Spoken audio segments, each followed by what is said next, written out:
আসসালামু আলাইকুম প্রিয় ফেসবুক ব্যবহারকারী বন্ধুগণ, সবচেয়ে বড় সমস্যা বর্তমানে হলো গিয়ে এই যে ফেসবুকের জিমেল বলেন, ফোন নাম্বার বলেন, সেগুলা ডিলিট হচ্ছে না। তো নতুন একটি আপডেট চলে আসছে, যে আপডেটের কারণে আপনার কাছে যদি এই ইমেলটা থাকে তাহলে খুব সহজেই আপনি আপনার এই নাম্বারগুলা ডিলিট করতে পারবেন। এই ক্ষেত্রে আপনার একই ডিভাইসে মানে একাধিক ডিভাইসে লগ ইন না করে যে কোনো একটি মোবাইলে লগ ইন থাকতে হবে। তো ভিডিওটি কন্টিনিউ করুন, এ টু জেড দেখলেই আপনারা বুঝতে পারবেন এইভাবে কিভাবে নাম্বার ডিলিট করতে হয়।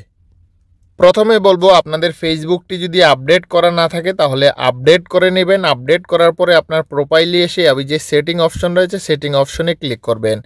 সেটিং অপশনে ক্লিক করার পরে এই যে সি মোর অ্যাকাউন্ট সেন্টার রয়েছে এটাতে ক্লিক করবেন। আগে কিন্তু ইনস্টাগ্রামের মাধ্যমে ডিলিট করা যেত, তো এখন নতুন আপডেটের কারণে আপনারা ফেসবুক থেকে ডিলিট করতে পারবেন।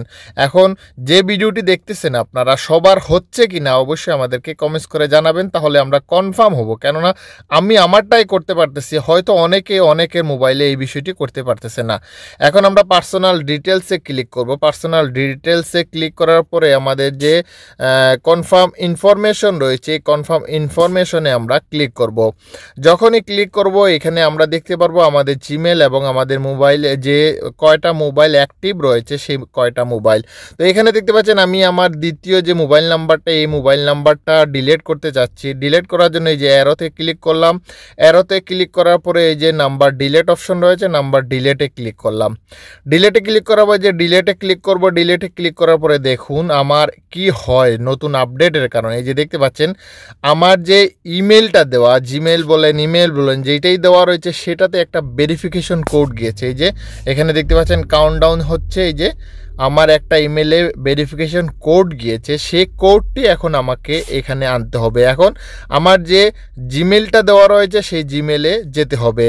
তো চলুন আমরা জিমেলে গিয়ে সেই ভেরিফিকেশন কোডটি নিয়ে আসি। তো এখানে দেখতে পাচ্ছেন আমি যে জিমেলটা দিয়েছি সেই জিমেলে একটি কোড চলে আসছে, সেই কোডটি কপি করে নিব। কপি করার পরে আমি আমার নাম্বারটা কপি করে পেস্ট করেছি। এখন কন্টিনিউতে ক্লিক করব। যখনই আমরা কন্টিনিউতে ক্লিক করলাম এখানে দেখতে পাচ্ছেন you have delete your personal number. Delete করার জন্য এই যে ক্লোজ অপশনে ক্লিক করব। ক্লোজ অপশনে ক্লিক করার পরে এখানে দেখতে পাচ্ছেন আমার যে নাম্বারটি ছিল সেই নাম্বারটি কিন্তু এখান থেকে রিমুভ হয়ে গিয়েছে। আশা করি আমি যেভাবে দেখিয়ে দিয়েছি সেভাবে যদি আপনাদের এই আপডেটটা চলে আসে, খুব সহজে আপনাদের ইমেল বলেন, জিমেল বলেন, ফোন নাম্বার বলেন, ইনস্টাগ্রাম ছাড়াই আপনারা এখান থেকে ডিলিট করতে পারবেন।